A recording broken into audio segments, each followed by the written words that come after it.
Diretso na tayo uwi. Okay ka na, ma'am? Wala ka na kwarta, ma'am? Ito, diretso na natin uwi. Ito, wag na tayong bihis. Oo, sige. Tingnan mo, picture-picture lang tayo. Pero mas okay naman guys sa horse. Tingnan mo, yung picture ang halin sa horse, 50 na agad. At least nakasuot tayo.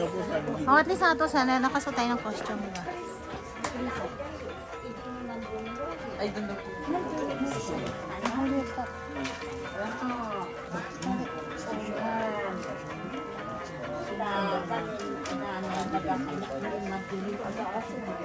Punta na kayo sa Baguio. Magsuot na kayo ng mga ano dito, oh. Mura lang, oh. 50 lang.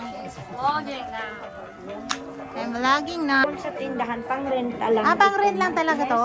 Pero pa mga magkano kaya?